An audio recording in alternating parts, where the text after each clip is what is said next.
Hi, Hi, can you kindly introduce yourself? my name is Esther Bodo, and I'm a news reporter at Kenya National Broadcasting. Okay, what do you do there exactly? I'm a news reporter. News reporting entails going to the field, gathering news, and coming back to the broadcasting house, writing a script, voicing, and then editing the story for airing. Is there anything else that you do other than reporting? I do voiceovers Yes.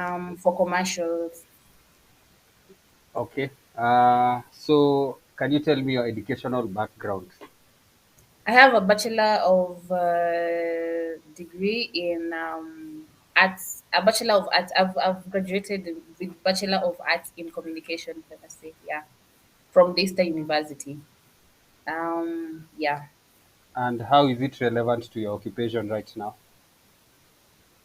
It's played a key role in my occupation right now because, as you know, communication is vast, but also in communication, you learn about there are units, there are certain units that give you or equip you with knowledge that helps you with the knowledge of, like, for example, there's this unit I did for broadcast. It helped me really much with voicing because as a news reporter you need to be vocally eloquent, you need to be confident, and you need to have a nose for news. You need to know how to go out there, talk to people, um get the relevant information from people, and also how to interact with people. As you know, communication is all about interacting. So my knowledge, or rather my education, has equipped me with all these elements that play a key role in my career. Uh, o- okay, is there something else? Yeah. I also write. Yes. I've What do done you? a bit of print media. Yes. I am involved in the magazine The Mast for KBC. I've written a couple of articles in The Mast. Yes. As you know, okay, not as you know, I covered the elections, and I featured in the special edition. I wrote an article that I actually got an award for it. Yes. Rather, I had a special segment for it. Which award was it? Generally, we were all awarded. Everyone, everyone who wrote the article was awarded. But I pride myself in the fact that I was among the team. Okay. Yes. So, as a kid, were you exposed to any kind of media field or any related stuff, especially in school? Not really, because okay, in high school, let's say I ventured into communication basically because I felt like I'm a very talkative person and I love interacting with people. I am also inquisitive. I love exploring and learn. Like I like digging into stuff, finding out stuff. So I felt like communication is the right way to go. Yes, basically. But I have no, like I had no in high school or oh yeah. In high school, actually, I was in journalism club. And was was that the time that you realized that you are good with communicating? Yes, actually in Form 4, yeah, I realized I was because we went for a competition, a writing competition, and my team from Moy Girls, I was in Moy Girls, so my team we ended up winning, and from there I felt like I had it in me. Yes. All right. So let's go to the next conversation. In your early days, do Mm-hmm. you have any positions that you held that helped you become what you are now before? You mean in high school, in Whether in high campus, school, primary, or campus, in where I'm working currently? no. before where you are working currently? Oh yeah, in high school, I was the chair lady for the journalism club. Uh, Yes. oh, so you are the cheerleader. Yeah. All right. But in campus, not really. In campus, I've involved myself in a lot of communication. I don't know, communication clubs, but I didn't have any position. I didn't play any position. Yeah, And just a member. were the people that you are relating with in such clubs, did they help you in knowing your skill? Yeah, some of them have even gone out there. They're doing big things. I've met with some of them. They're working in different media houses. So yeah, I feel like they also helped me. They gave me that the motivation I needed, and they also equipped me with the knowledge. Some of the like um when you're learning about something, you don't always know everything. You need other people to also. You need to learn from other people, and you need to that's part of learning. You learn from other people. So I feel like I've learned a lot from my peers. Yeah, generally it has helped me so much. Actually, it has boosted my confidence because I wasn't really confident, I'd say. I wasn't really confident in presenting. For communication, rather for media, you need to be really confident. Yeah. When you're facing the camera, that's when you realize, oh my God, you know, you have to be really, really, really confident. So my confidence, when I ventured into media, my confidence wasn't really top notch, but I can say I've improved much. Yeah, right now I can go out there, talk to people. And it's really hard when you go to the field and you're trying to find out information from people because some of them will snob you, some of them will just, ignore you, some of them will not even give you the full information. So it's really hard trying to befriend them. It takes a lot of energy and a lot of courage. And are there extra classes that you took apart from the university ones to help you in presenting? Not really. I'd say Daystar University is very well equipped. The lecturers there, they really help you. They really equip you with a lot of knowledge. And as you know, we used to have a studio. So the studio, I used to go to the studio, and I used to have this lecturer called Mr. Wanyoni. So every time he has an extra time, I go there. We practice on voicing. He's the one who gave me like a lot of, he held my hand. I can say that. All right. And So how I do you didn't take any extra classes besides him just guiding me. and Yeah. are you planning to take any extra classes?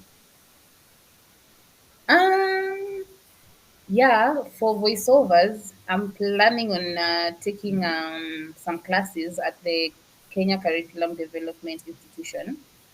They have certain classes for people who are interested in doing voiceovers Oh, okay. because, yeah, they have people there who are doing advertisements, they're big names. So I'm planning on taking classes there so I can actually better my voice and become a better presenter in the future. All right. Yes. So, how do you prepare yourself for presentation? Before actually going to the booth and recording, I take breathing exercises. I make sure I drink water. First of all, I drink water. Yes. I take breathing classes. Oh, breathing, sorry, breathing exercises. Yeah, not classes, breathing exercises. Just to make sure my diaphragm is okay so I can project my voice properly before, you know, going in there and recording myself. Basically, that's what I do. I also make sure I'm calm. I make sure my posture is in the right place because you realize when you're slouching, your diaphragm is a bit enclosed, so you cannot project your voice properly. So you have to be you have to be upright. You have to be your posture has to be upright. You have to be calm so that you can project your voice properly. Yes, All right. basically that's what I do. Yeah. Are there any foods that you take that maybe help your voice or it's only water? Water. I also drink lemon and ginger. I mix lemon and ginger in water and I drink. Yeah, it makes your voice smoother. Okay, right now I was having a flu, so my voice is kind of everywhere. So sometimes when I'm having a flu or I feel like my voice is a bit hoarse or not in the right place, I drink lemon mixed with ginger. Yeah, it helps me a lot. And are there foods that you avoid that may distort your voice? Rice Yeah, meals. Yeah. yes. A lot of you're supposed to avoid a lot of sugary stuff because they mess with your voice box. All right. So you take them minimally. Okay. Okay. Yeah. And what job represents or event represents the zenith or the peak of your career? Um, there's this event, as you know, this year we have had the Cancer Awareness Month. So KBC gave me the opportunity to go out there and cover prostate and breast cancer awareness. Yes. So I went and I met these women and I got to talk to them and I covered the story. I met also these children who have survived cancer, So it was very, very emotional for me. I learned a lot, but the story aired and actually these people they gave me feedback. I actually have two events, so can I mention both of them? This Yes. is the Yes. first one. Mm. Yeah. They gave me feedback and it was really nice. They loved how I delivered the story. Yeah, so also my supervisors or my bosses at KBC, they commended me for a job well done. So I felt like that was something big. Yeah. The other one is in KBC, I cover medical appeals. I do medical appeals. Medical appeal is basically whereby someone, maybe there's a child or just an individual facing a condition which is difficult to cure, or maybe they don't have the resources to get treatment. So you basically go and gather information and you air the story so that for anyone who can be able to donate and help them get treatment. So there's this baby, he was called Baby Elon.